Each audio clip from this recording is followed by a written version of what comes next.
What can arts educator and artist Bridget McCafferty teach us? In this humorous conversation between old friends, Bridget talks to us about the importance of making mistakes in the art room, finding beauty in the mundane, building confidence in her students, and why play in the art room and outside of the art room is the most important. Navigating inner critic and the lessons we learn from living a creative life, which doesn't always look like art making. Making rules and breaking them, showing up, balancing jobs, and leaning into the seasons of rest, finding grounding in not only nature, but activating creature mode.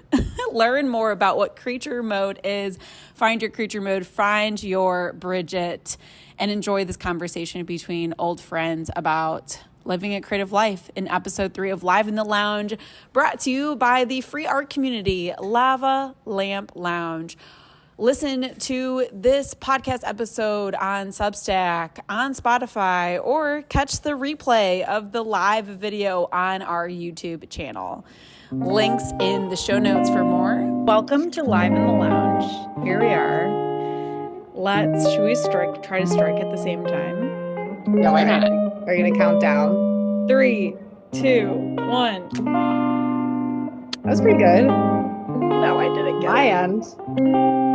Yes, On starting. your end, a terrible failure. There we go. I'm glad that we practiced that little ritual together of lighting the flame, lighting the candle. I'm going to share this cute graphic art. I Love love the frog. I love it. I love a frog, yeah. Super sweet. Did you actually kiss the frog is the real question. I don't recall. I want to say yes, because I feel like I was trying to shock my girlfriend by kissing the frog, which is really on brand. But she might have screamed before I kissed the frog, so I didn't complete the kiss. I'm not sure. I love it. Which color in here are you most drawn to, Bridget, as like your color? Mm. I don't know. I've been in a very I told you, like a very green and yellow mood lately. So I like that. But I do like the pop of purple you added. Well, welcome to episode 3 with Bridget McCafferty. Thank you for having me, Morgan. Yeah, you're so as always, for anyone listening into this space, this is unedited, this is live, and we are with Bridget McCafferty today for episode 3. And I kind of wanted to pass it on over to Maura as to like why we wanted to talk to Bridget today. Well, I want to talk to Bridget always. You're one of my longtime friends, Mhm. and I thought you would be a perfect guest for this because you're someone who has a job that's both like very functional, right? You're an educator, but then it is connected to creativity, right? Because you're an art teacher, you have your own ways of being a creative in the world and balancing being an educator. So, very relatable to a lot of artists out there, I think. Mhm. Definitely. And we both know Maura through, or well, we know Maura and Bridget. I know Maura and Bridget. We all know each other through the same together. space, and that space is the University of Dayton. We're Yes. going to UD together. Yes. Yeah. And I know Bridget and I, we got on the phone and talked a little bit about what kind of like fires you up. So that's just a question that I have is just what fires you up with art, with creativity, even with the job, like whatever, wherever that question kind of takes you, what kind of lights you on fire? Yeah. So as far as creativity, like my own personal creativity and kind of my art making practice at home, I feel like a lot of it is just like everyday life, right? Like I try to live a pretty chill life.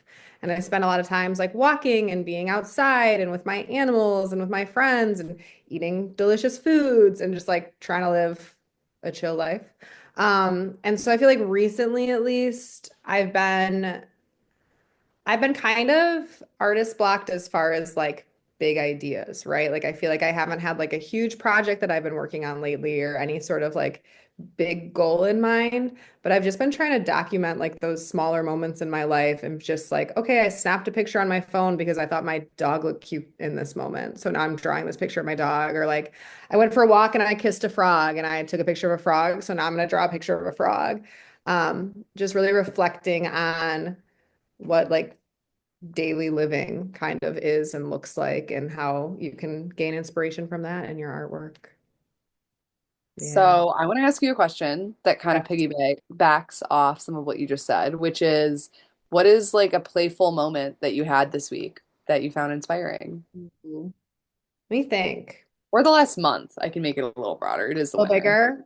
A little Yeah. bigger last month. The most recent one that I've just been kind of working on sketching is I went over to my parents' house to help shovel because we've been getting a lot of snow here, and my parents are essentially ancient, so they need me.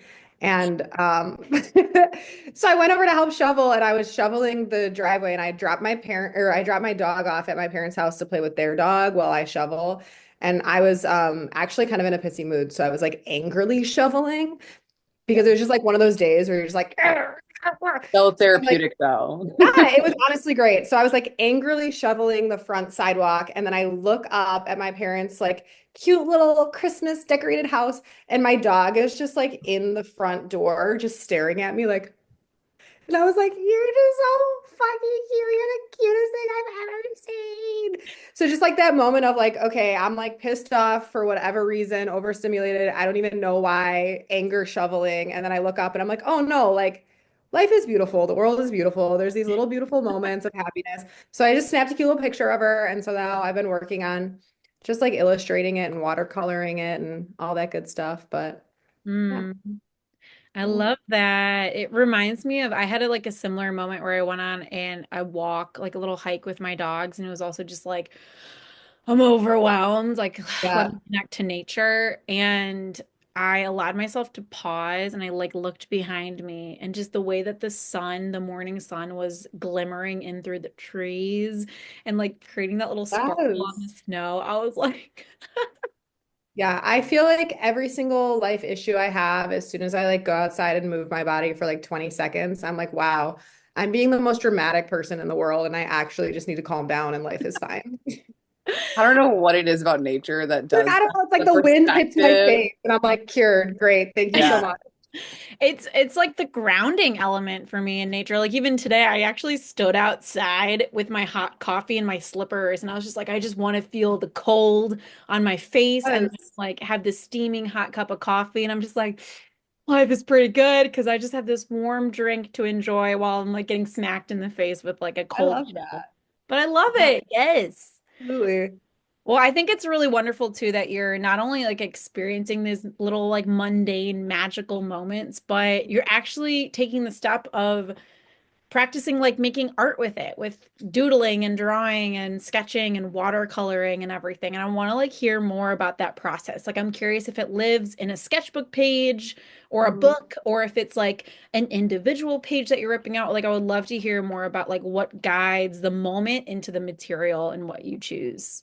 Yeah. So I was really into my sketchbook for a minute there. I had two different sketchbooks going. I had one that was like bigger and it was like my everyday living sketchbook and just like moments from my everyday life. I would just like draw little squares and then draw little moments in there with like little blurbs, kind of like a visual journaling type thing. And then I had a separate little sketchbook that I would take with me on like trips, and we'd travel and I would take pictures of like, this was a cool bug I saw traveling, or like my feet is in the creek and I love it. And then I would kind of add pictures of those and like the places that I were, the like what time it was, stuff like that. So again, visual journaling. But those were two things kind of existing separately, but one was like more like my everyday life and one was more like I'm traveling, this is fun. And then recently with the winter, I feel like I haven't been like out and about with my sketchbook so much because it's just cold and I'm inside. And when I do go outside, I'm bundled from head to toe. So like the concept of having my sketchbook with me, that's not going to happen.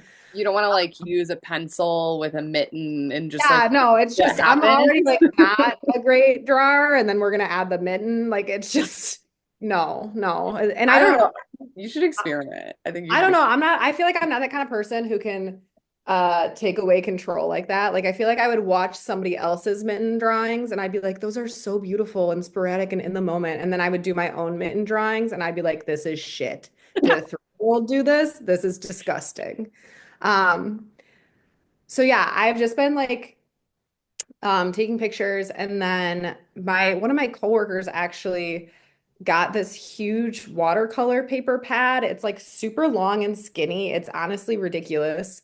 And she had it at her house and she was like, I'm never going to use this. Do you want this? And I was like, yes.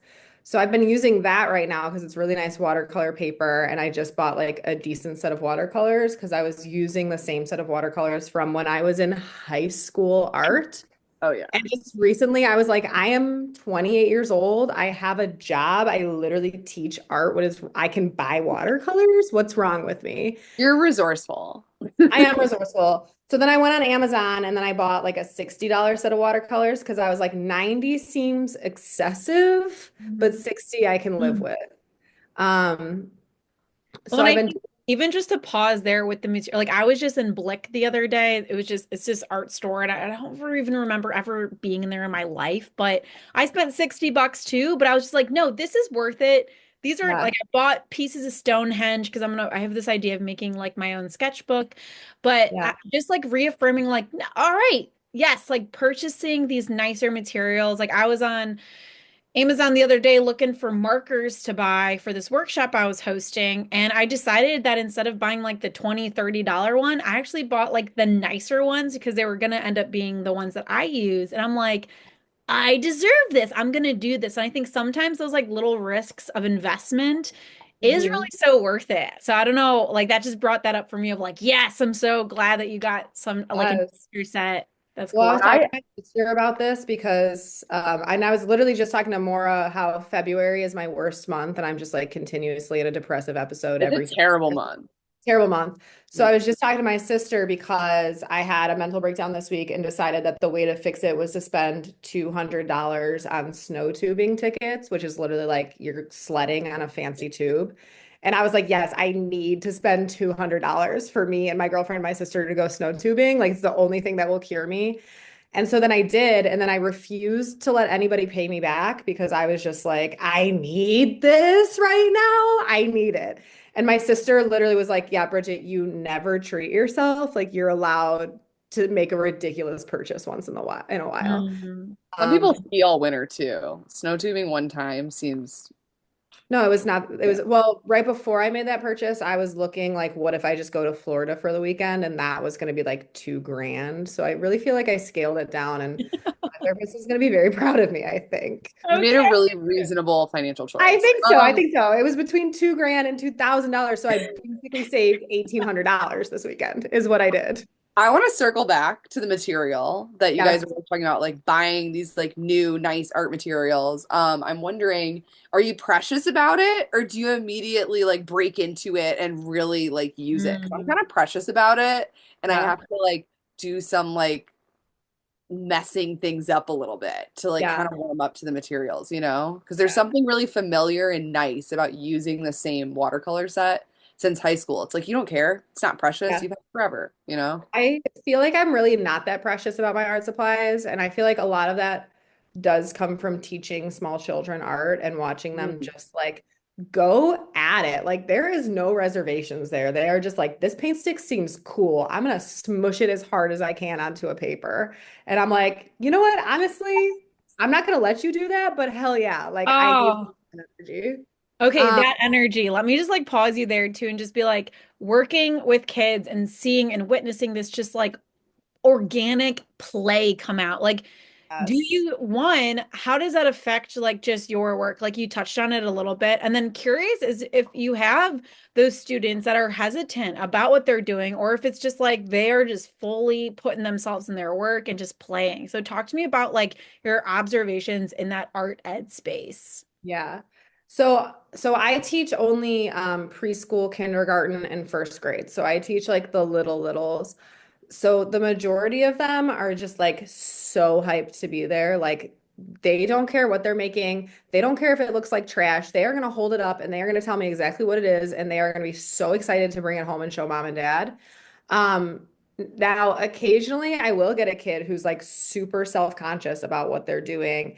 And it really depends on the kid, kind of how I deal with that. I have some kids where like I really need to sit down with them and I'm doing it with them step by step. And I always tell them, I'm not going to do it for you, but I'll do it with you. Because you'll have those kids that are like, I don't know how to draw it. You draw it for me. And I'm like, no, no, no, it's not Miss Bridget's art. It's your art. So a lot of times I'll do it like concurrently with them, next to them, so that they're making along with me, and kind of showing them like, okay, literally now make this line, you make it. Now make this next line, you make it.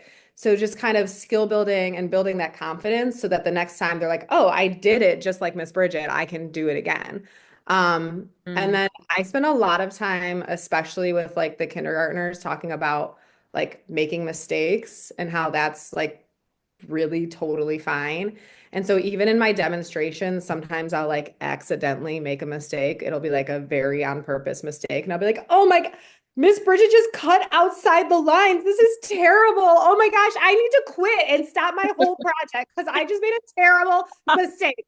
And they'll be like, no, mistakes happen every day. It's okay. Everybody makes them. And I'm like, oh my God, thank you guys. Thank you so much. You just talked me off the edge. Like, thank you so much. Oh, I But then love how like they were able to take that space of like supporting you of like, no, Miss Bridget, it's okay. Like, yes, they get like oh, so sweet and they get like so into it too. But then I recognize that in their own artwork, they'll be like, I made a mistake. And I'm like, oh, well, like, are we gonna throw out your project and try again? They're like, no, I have an eraser. I'm like, exactly. There you Thank you. go. We have an eraser. We can move on.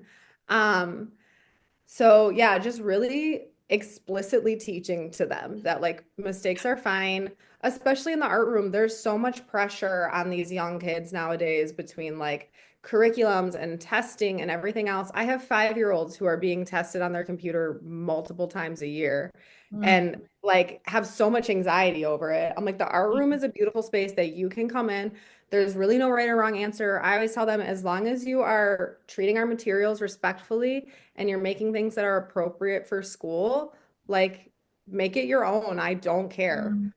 And Um, sorry to just pop in here, but it's like making me, oh, it's just making me like re-remember and also so appreciate that the art room at any stage in the journey, and then how like the art room as like a metaphor that we can use for ourselves is the place to access mistakes and freedom and play and joy and like working through all these like really big things that I mean, big things in my mind. I'm like, control, because that inner critic, even as artists, as creatives, it shows up for us.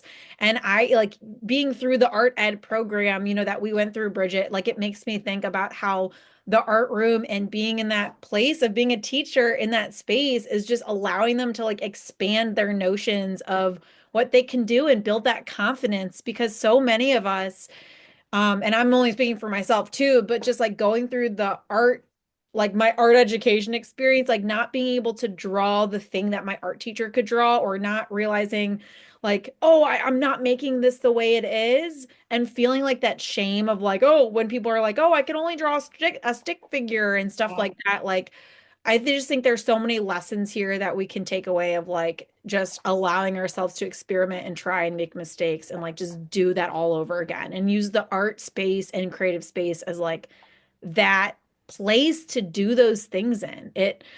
I'm fired Take up it like over beyond the here. classroom, you know. fired up, What fired up, started. oh my God, I Yeah. always. What were we saying, Maura?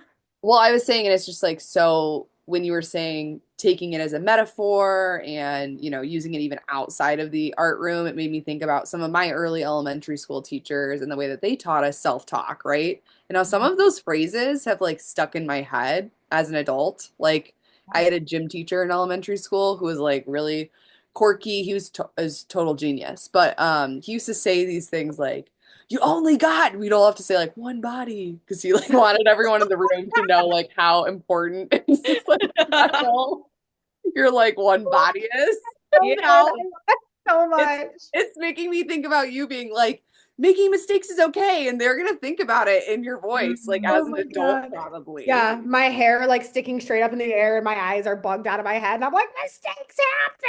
And they're just gonna like that vision of me. They're gonna be 25. That vision of me is just gonna float upon them. Oh yeah. Well, Like, it's oh my God, wild what is because that? yes, like these teachers, like more you bringing that up, these teachers are roles in our lives that like we will come back to and remember. Your kindergarten art teacher, your first grade art teacher, like, or any like how I mean makes me think really like gushy into like teachers of life and stuff like that. But like seriously though, like I don't know what I'm doing here. I loved it. But oh, there's just so many lessons with that. And I want to kind of circle into just like even your own imposter syndrome too that comes up and how you as like an educator, an artist, a human, how you like you've been able to like navigate that, even like take us on a journey maybe of that experience. I know we all have it, right? We've all Yeah. got it. Yeah.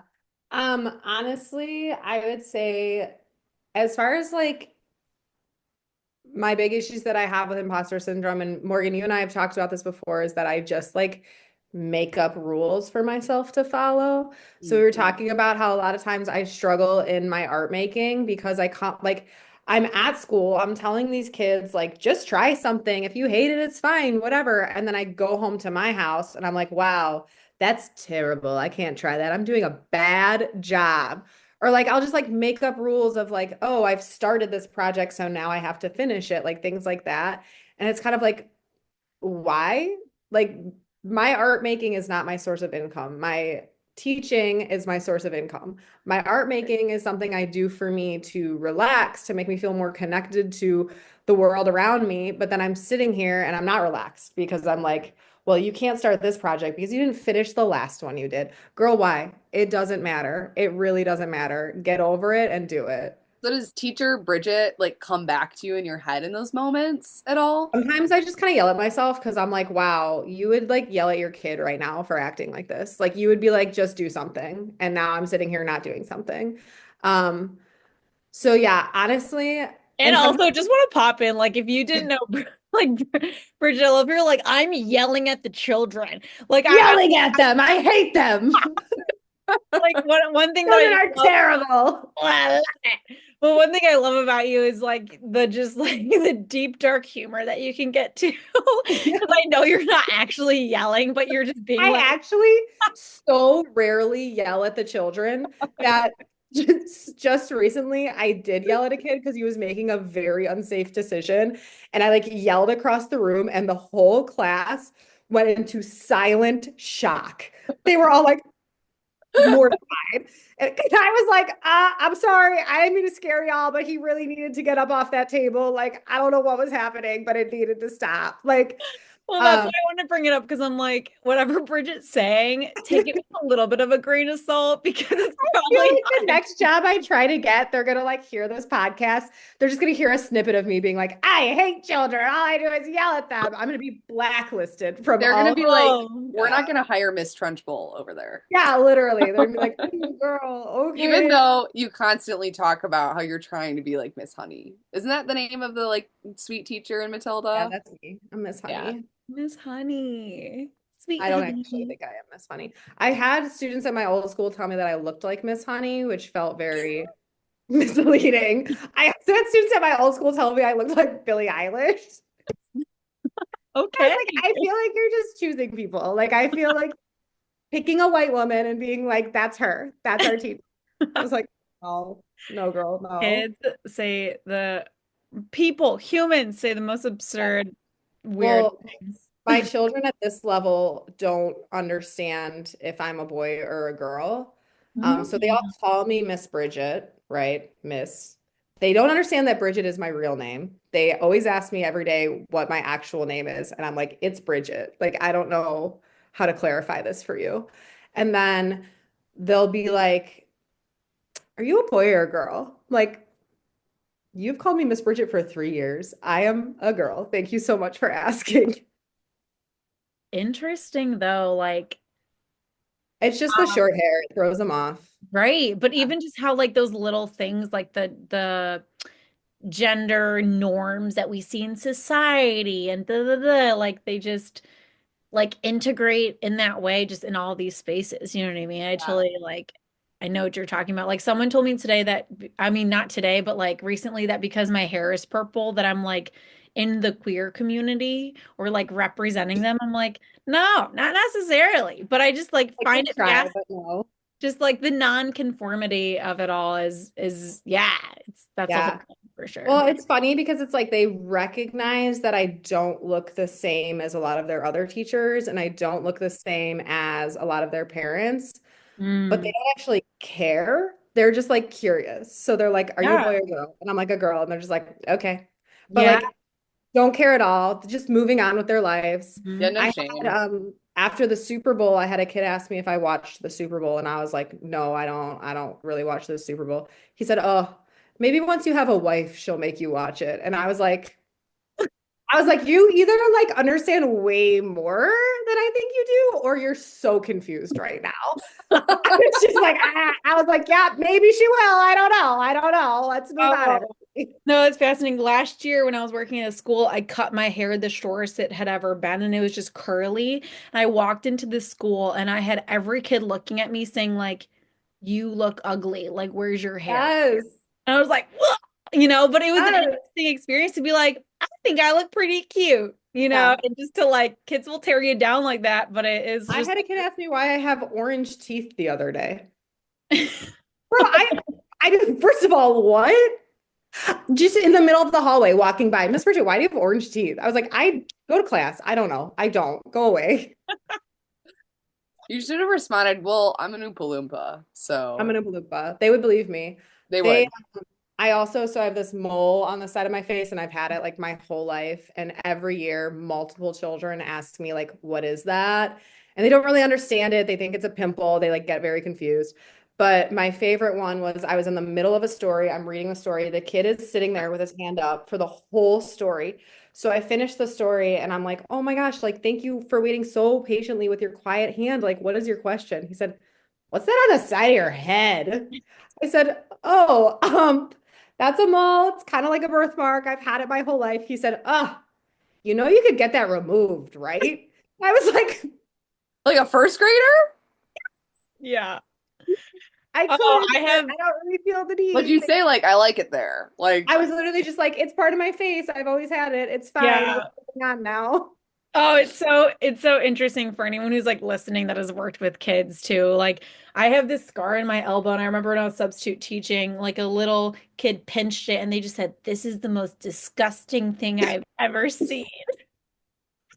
And it's just like in these Rubbing moments where like if anyone else said that to me, I'd be like, "Ugh, like what's going on?" his, But you just laugh. Like you just yeah. gotta I like had a take it with kid humor. rubbing his face on my leg once while I was reading a story. And then I said, Maddox, what are you doing? And he said, your leg is so soft like a kitten. And I was like, never touch me again. Literally never touch me again. Back 5 faces away. Oh my gosh.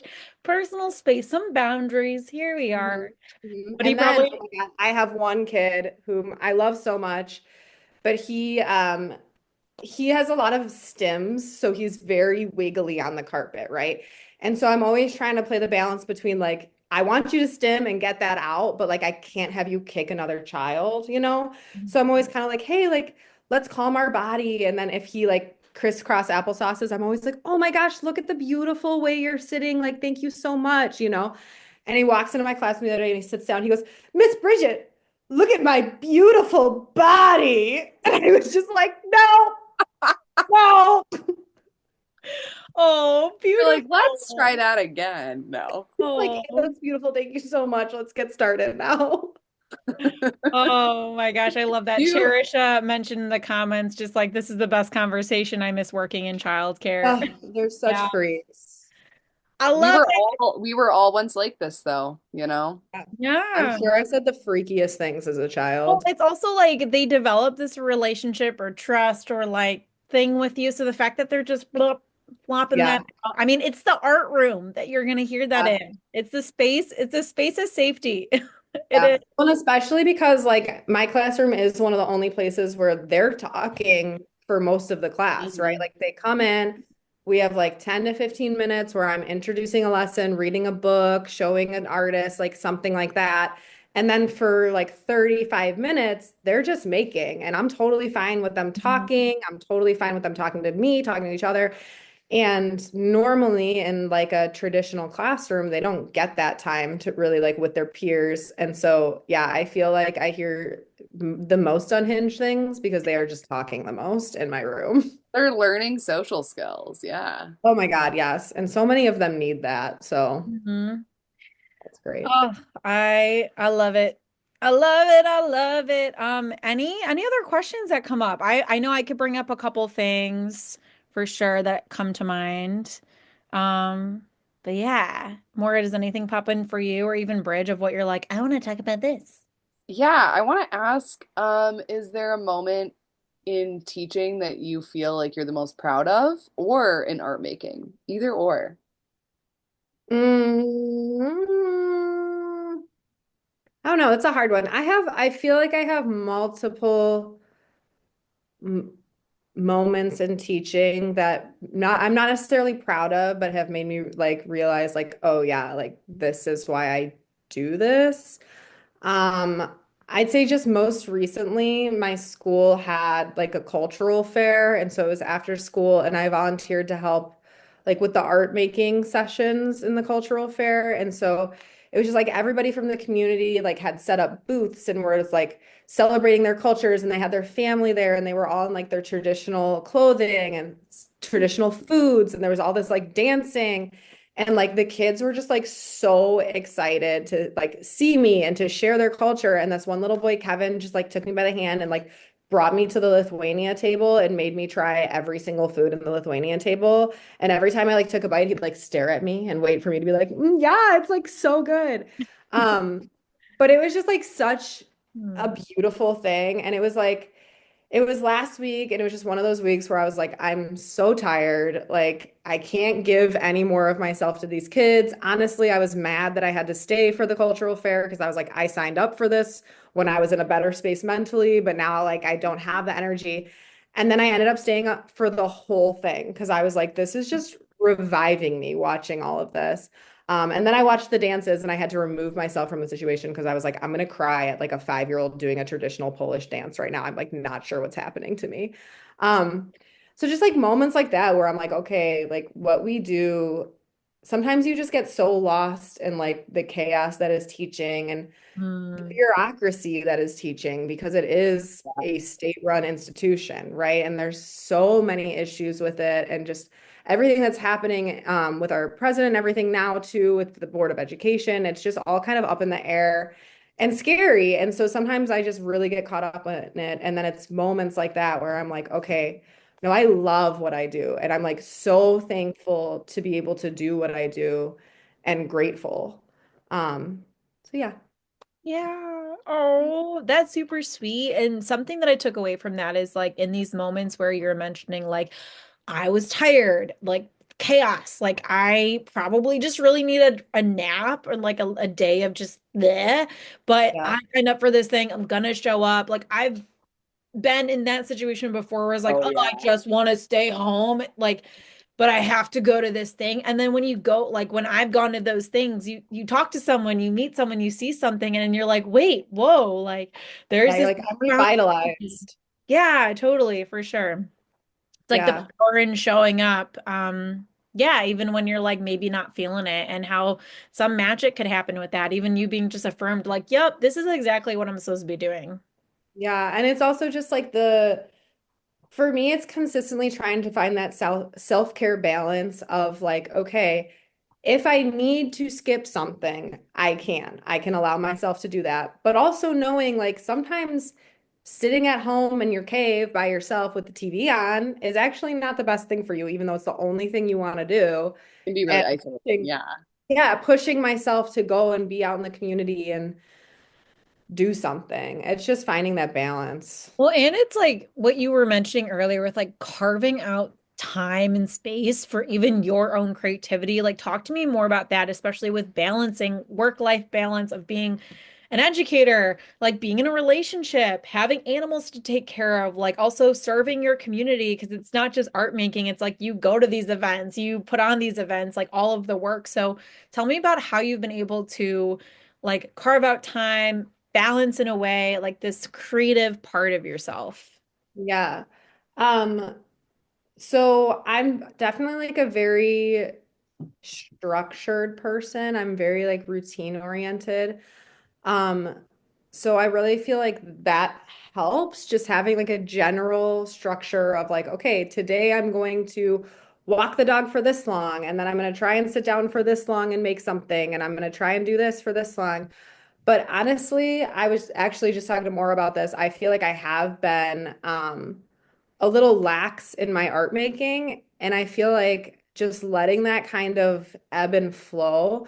I always know, like in the summertime, I have time off. So I have time to just be sitting in a park with my sketchbook. I have time to be traveling and getting inspired. Where in the winter, like, yeah, it's great if I can sit down and work on a painting for 15 minutes. Like, that's beautiful if that's all I get done.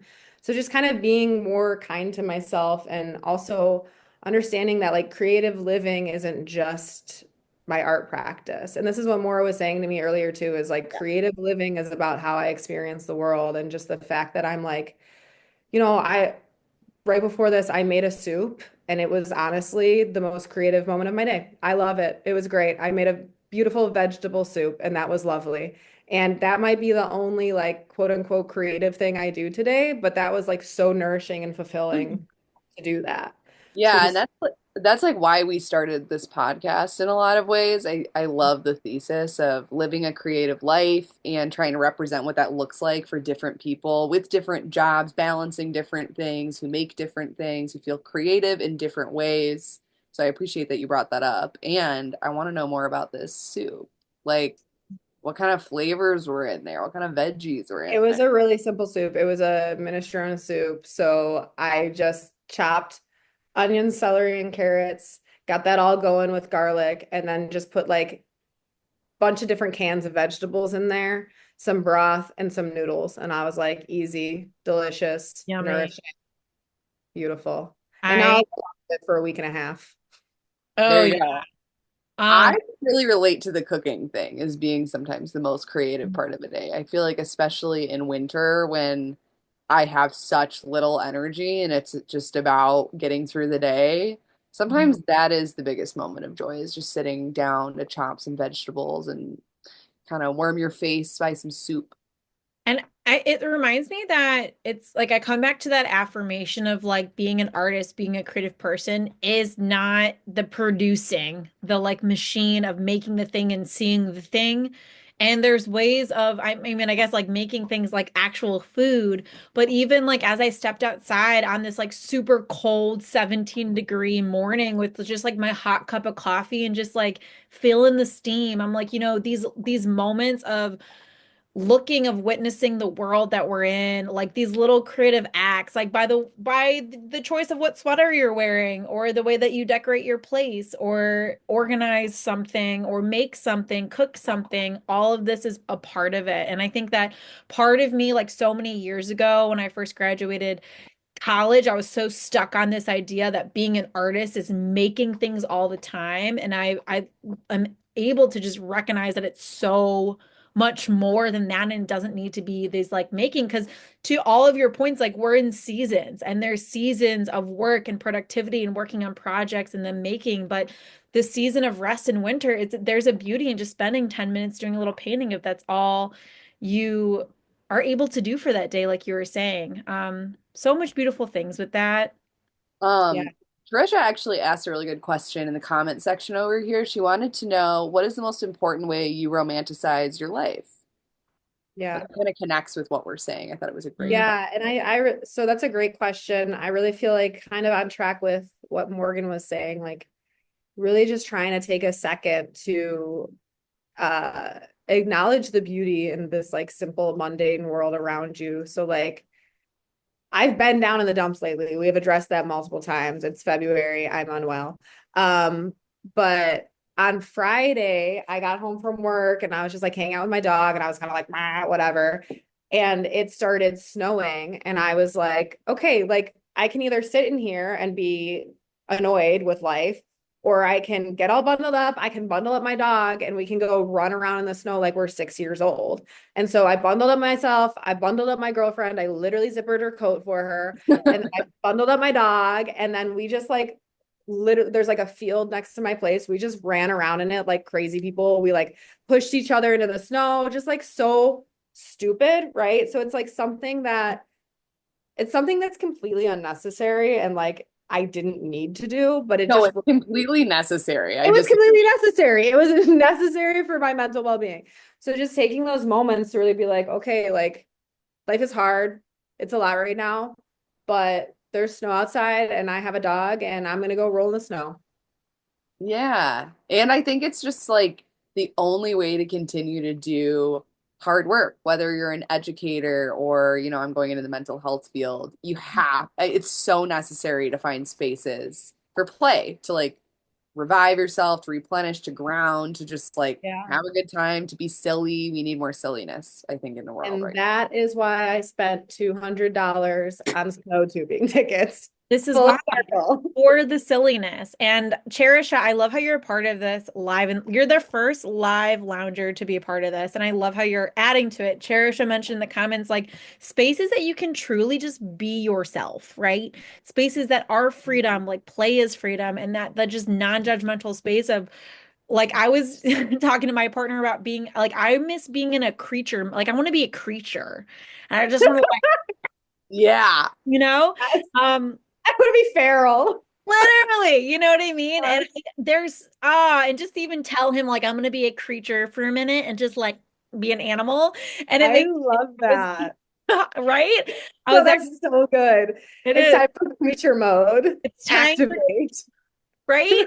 And it makes me think of like also what if you're someone who lives alone, like I would do things like that when I was alone because I know no one's watching. So I would just like be creature mode or like, just do the craziest things, say the weirdest things out loud. And I'm like, there is joy in creature mode. Emily Sullivan.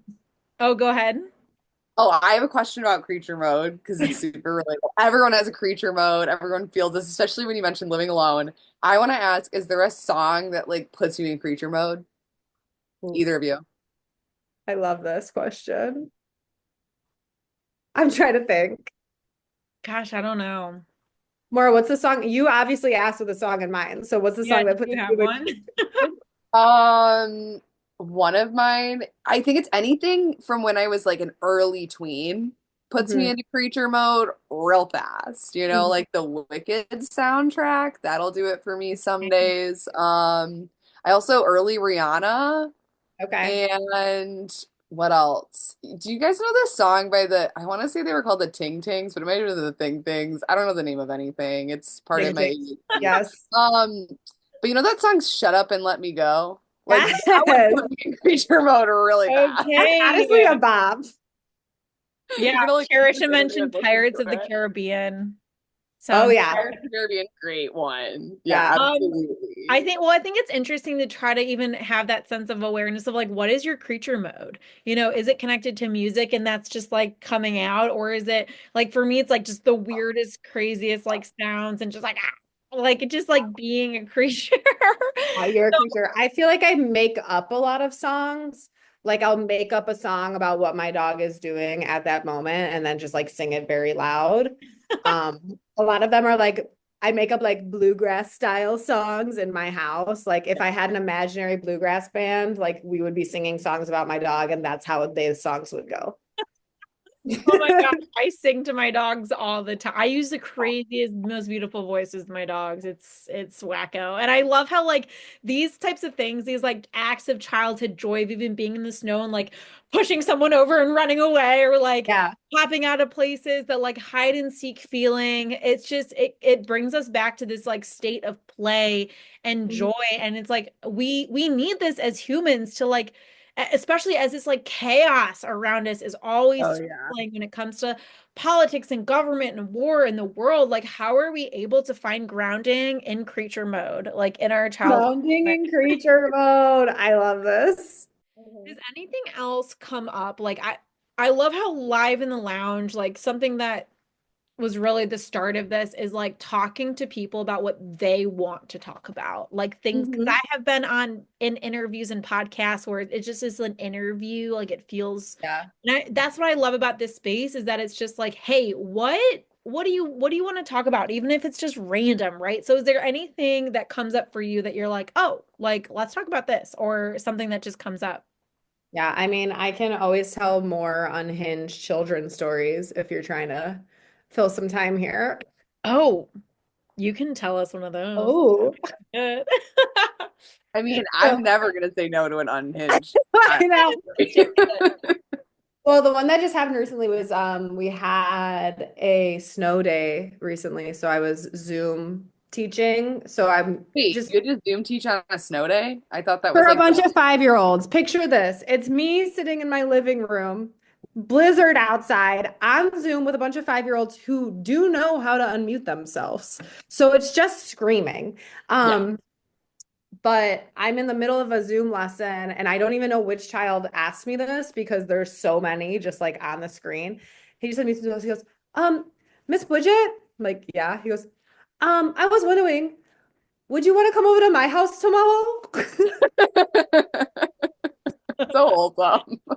I don't know. Like, what would we do at your house if I came over tomorrow? He said, I think we want to play in the snow. I was like, you know what? Honestly, yeah, I really do want to come to your house tomorrow and play in the snow. Unfortunately, I do think we will be back at school, but thank you so much. Oh, so heartwarming. Bridget, tell me like why elementary? Like is it just like kind of job position that popped up for you and you've just been in there? Have you Mhm. had a favorite age that you've loved teaching? Mhm. I would love to hear from your perspective, like, yeah, tell me more. Yeah. So my first teaching position was kindergarten through fifth grade. And that truly was just like I came home from college, I was living in my parents' basement and just like applying to any job within like a 50-mile radius that might accept me, right? Like I was just like I need a job. As And people so I ended up landing an elementary one, K through 5, and I knew that I liked younger kids. I've always been into young kids my whole life, but like I didn't come out of college being like I want to be an elementary school teacher. I was more so like wherever I end up, I think I'll enjoy it. And so then I really did enjoy the kindergarten through fifth grade. And then I did that for 4 years, and another job opened up at a different school district, which is the one I'm at now, which is just preschool, kindergarten, and first grade. And I applied just kind of like, okay, like we'll see.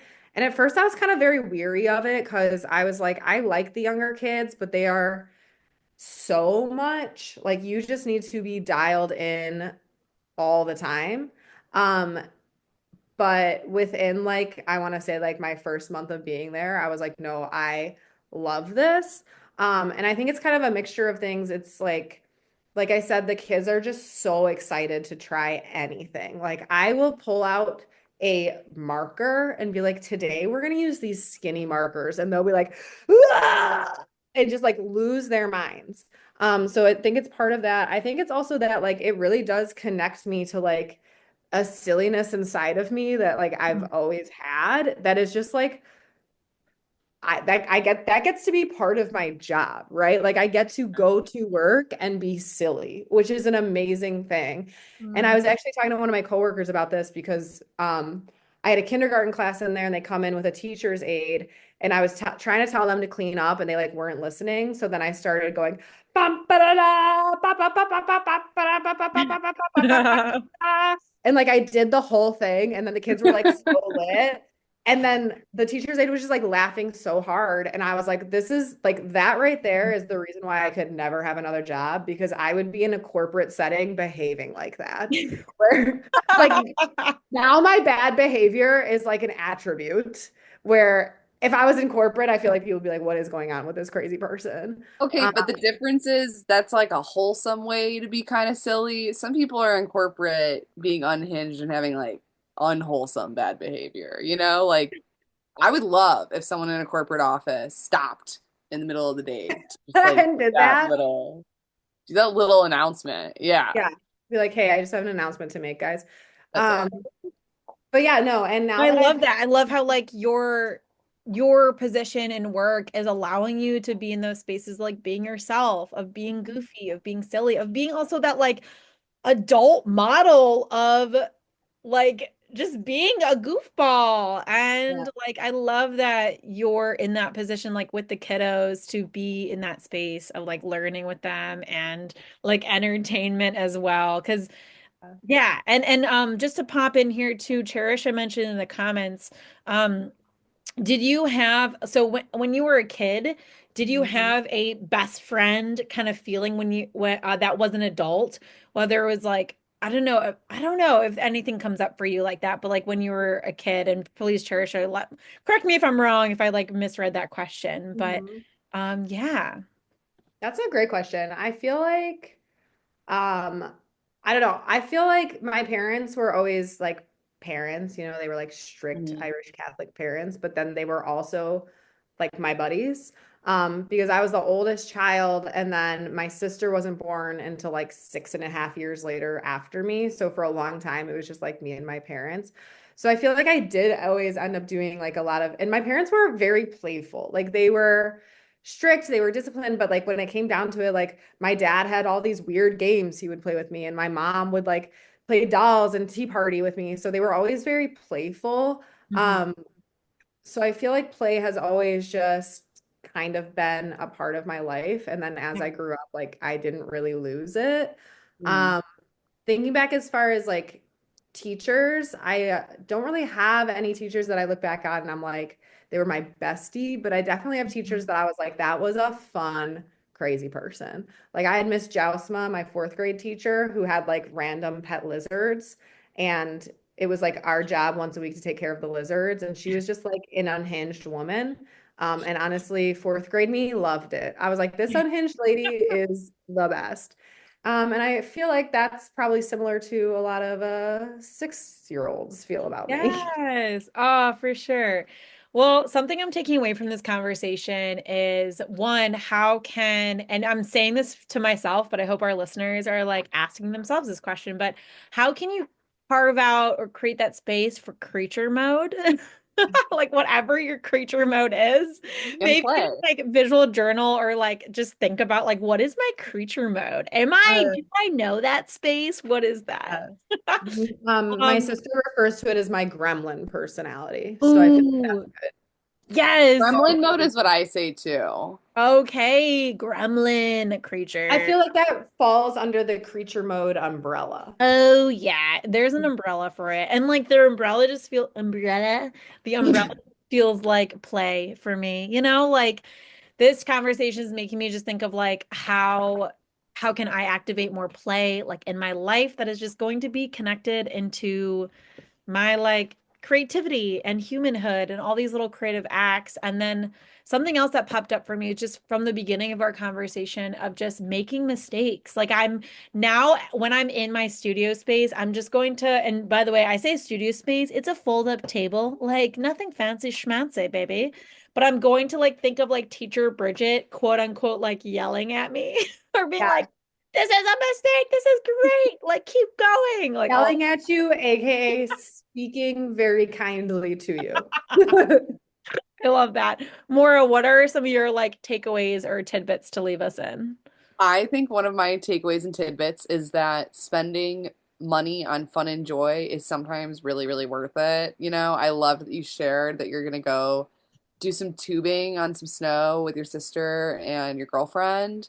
Mhm. And I also am definitely taking away, like, we need to all create some time for creature gremlin mode and find whatever ways we need to access that I'm more. glad that I could bring the creature gremlin mode to this podcast. I'm glad Honestly, that that that is what was you would my, inspire in people. yeah, I'm glad that that was my, like, Oh, that's my footprint and I here. literally am I'm just thinking too, just like the sweetness, because I know you do this too. You've mentioned it a little bit, but just like the sweetness of going into nature with your sketchbook. Mm. Like Mhm. I know we're in this season of rest of winter, and it's kind of like we're all in this our own way, getting through for whatever that is, whether it's like making a hot soup soup that you're proud of and it tastes good and you're just like giving yourself that warmth and rest.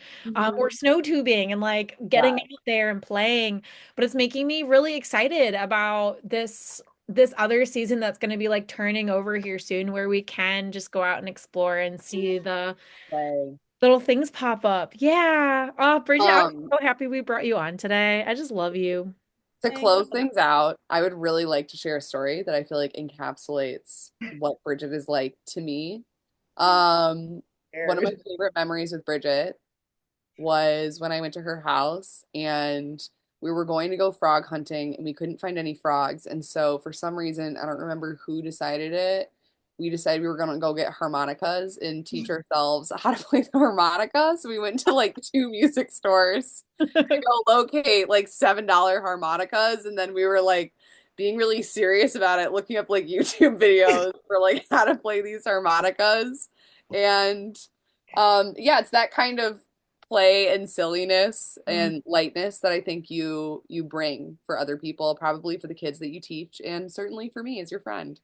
That's so sweet, Maura. That was Oh, the best day ever, too. It was the best day ever. It was so stupid. it's the best. It's like find your Bridget McCafferty. Like, who is that for you to just go on little adventures and do silly things? Yeah, who's that person that's gonna make you do weird, stupid stuff in the suburbs? I mean, if we start the hashtag find your Bridget, I'll do Find that. your, find your creature. Find your creature, find your Bridget, embody Bridget, And etc. Cherisha, thanks for hopping on. Cherisha just mentioned, like, thanks so much for this. I needed this energy. I agree. I feel like I was coming in here just low energy, and this whole conversation just lifted me up. So I love you both so much. I'm so glad we did this. Yes, hold up your candle. Should we blow it out at the same time? Yes. I'll be in the Three, complete darkness then, but sure. 3, 2, 1.